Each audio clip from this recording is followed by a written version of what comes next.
the technology is even better than anything we have in our hospitals.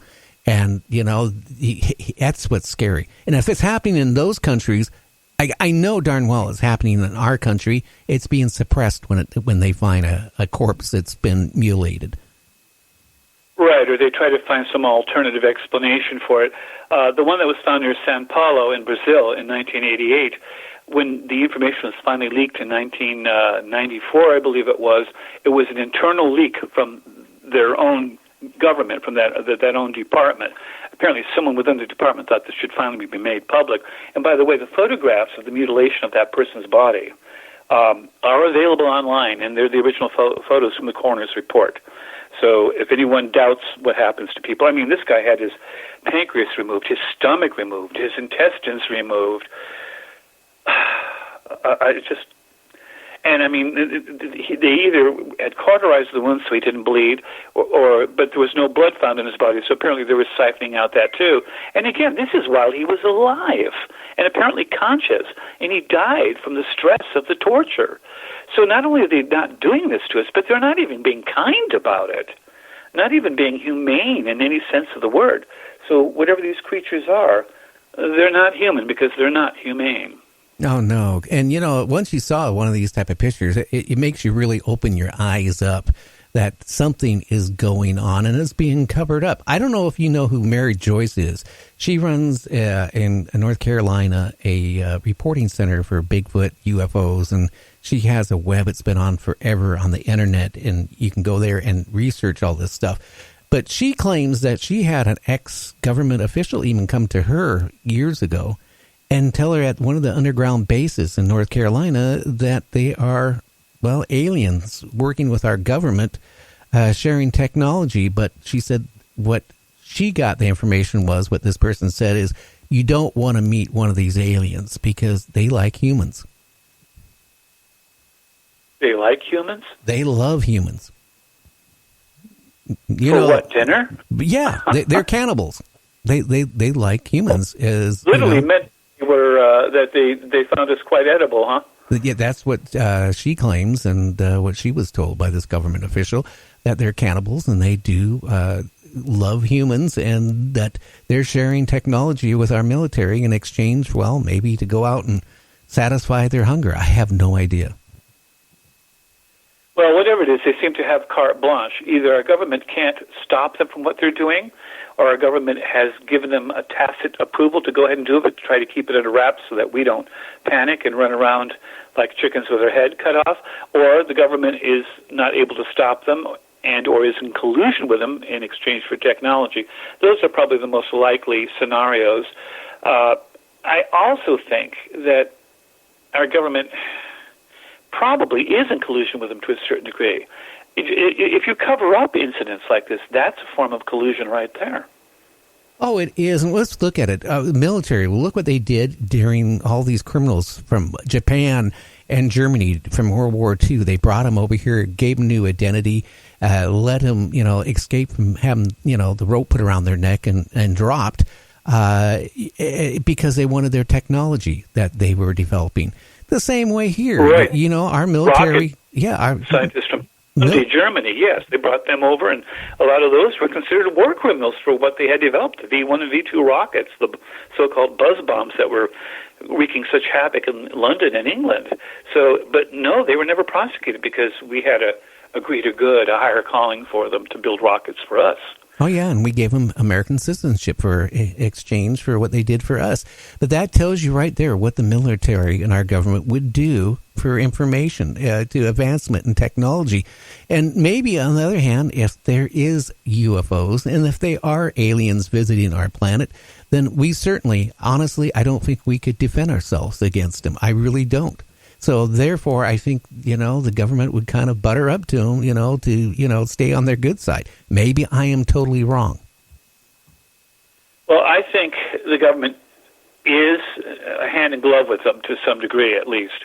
And I don't know what we can do about it, but there are several approaches we could take. This seems to be a very long-term thing that's been going on. And our technology is advancing, and eventually, at some point, it should start to approach what they have. In the meantime, if the government isn't protecting us, and I'm guessing they probably aren't, I'd like to think so, but all the evidence I've been gathering doesn't seem to point in that direction, then it's up to individuals to do the best they can themselves. I wouldn't advise driving lonely country roads late at night, and if you do see a UFO, don't go chasing it if you're on your own. It's probably not a good idea. I mean, there are certain things, if it starts to come towards you or seems to be interested in you, go the other way. Find some place, seek shelter, whatever you can do. I mean, I've arrived at this reluctantly. When I've always had a fascination for UFOs. I've been researching them for close to 30 years now, and I cannot help but feel badly that I've come to this conclusion. I don't want it to be this way. But when the evidence keeps coming in and it's negative, and you don't find positives, I don't see that UFOs help people ever. I mean, there are a few cases where people claim that they have. They might have had a cancer or illness, and they were abducted and it was taken care of. You can dismiss that because it's you could count that number on one hand, and they might be subjects of an experiment that's being tracked, and so the ETs didn't want them to die and from something else in the meantime, so that's why they cured them. Travis Walton, for instance, his original reports about what happened to him were chilling, and I'm not going by the movie because I think the movie was utter garbage. But then later he changed his story, but you have to remember a lot of people over time, and this was over a long time, will switch their stories around because they're trying to put what happened to them in context and make it sort of somehow okay. When truths are extremely unpalatable, we all try to change the truths. So we want to see ETs as Santa Claus bringing us gifts of technology rather than as demons spawned from hell who are abducting people, killing people, disappearing people, and according to this woman that you were talking about, what was her name, Mary Joyce? Mary Joyce. Yeah, or even eating people. Whether that's true or not, I don't know. I try to go for hard evidence. I try to find information that is factual and fairly well corroborated. I do go by witness accounts, but I like it when it's several witnesses rather than just one on their own. I was a MUFON field investigator. I was deeply involved in that, and I had to discount some 95% of the reports that were given to me. But there was that 5% that no reasonable explanation seemed to take care of. Oh, yeah. I mean, there's so many, like I said, people that, claim they were abducted. And like I told you before we went on the air, I can usually tell when somebody's not being totally truthful or they're trying to make a name for themselves or sell a book or whatever they have. But, again, the people I really feel like they were abducted, they had some type of evidence like Timothy Cullen.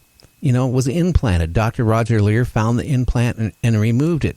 Again, Calvin Parker, he's, like I said, he's been on my show several times.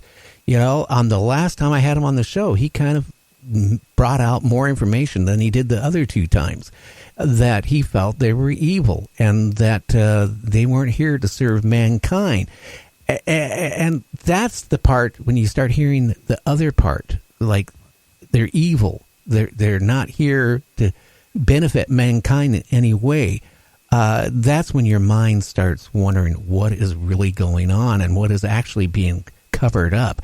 Of anything with UFO disclosures, I would have loved, seriously, the government to come out and say, yes, some of these abduction cases we can't prove one way or another, just to bring it out there for the public can hear it.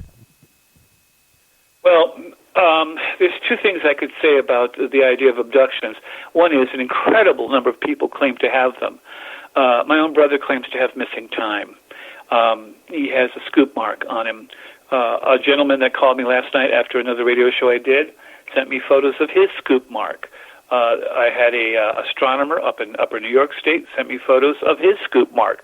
So in a lot of cases, there is this physical evidence of these odd, like, plugs being taken out of people's flesh. Whether it's for genetically testing purposes or something like that, I don't know, but it is happening. These people claim missing time over and over and over and over again, and most people don't remember their abductions. They just can't account for missing time, and that's usually how they stumble onto what's going on. And yes, it never seems to be a good thing. I wish it were. Now, some people back in the 50s, and again more recently, claim that the aliens are good, that they come and they tell them how it's all about peace and love, or in the 50s, the contactees, as they were called then, some claimed that they had been taken to Venus and it was a beautiful place, and they'd been taken to Neptune or Saturn. Not beautiful places, extremely cold, incredible pressure, and there's no way anyone could survive there in any way, shape, or form. So I think that aliens are probably just as capable of disinformation as our own government is. And so I don't trust what the contactees say. They're too few in number, and this whole spiritual movement about the whole UFO phenomena is anathema to me. I don't want spirituality involved in this. I am a spiritual person, I feel, and I do, try to promote that myself so I can be a better person. But when it comes to UFOs, I want facts. I want evidence. And the facts and the evidence don't support the spiritualist movement. I don't trust the ETs because the evidence is so massively against them being good and being bad instead. Now, one thing I will say, the sightings, like I said earlier before we went on the air, my first gig in radio was back in 76. And it was a talk show. And I've done virtually all my radio career has been doing talk shows. I've heard so much about UFOs through all the years. What I find has gotten really strange, first, like, people would report UFOs on my show that were like, and I'm going back in the 80s, the 70s, they were like 25 feet, 30 feet, 50 feet in diameter. Then all of a sudden it started getting, they're 100 feet in diameter. And in the past year, I'm hearing things now, they're as big as a Walmart store. They're huge, they're triangle, they're this and that. Have you been hearing all this type of information coming out to you and getting reports like that?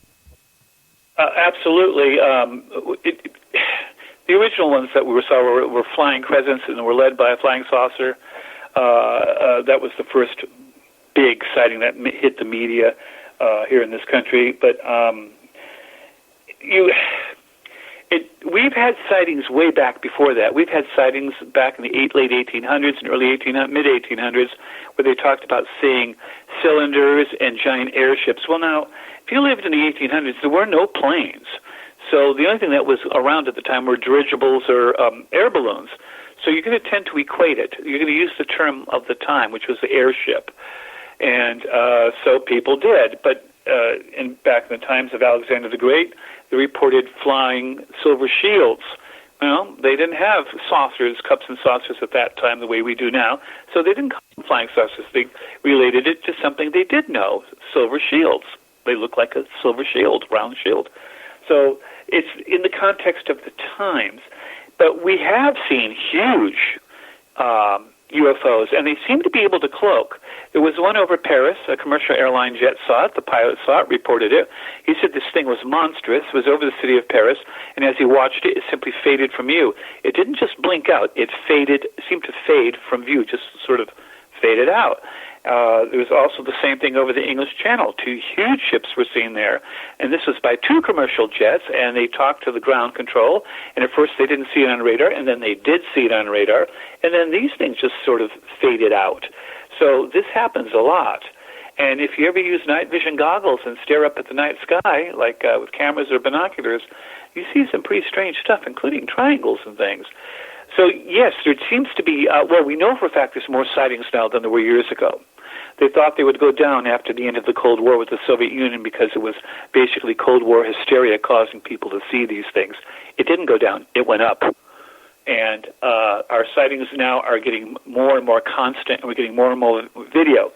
The problem, of course, is now we can Photoshop things and even videos. And so whenever I see someone doing a video, I like it to be live. I like it to be more than one person involved. I want to hear conversations in the background, that sort of thing, so that you know that it was actually being seen at the time it was being seen and not later just put into the video. Well, there's a lot of that. I get a lot of that, emailed to me, pictures of UFOs or, like you're talking about videos of UFO flying in the sky. I will say that I've been in photography longer than I was even in broadcasting. And in the 90s, I took a break of almost 10 years away from broadcasting and managed a chain of professional camera stores. And I will tell you, we got back, this is up like 91 or 92. We got our hands on some first generation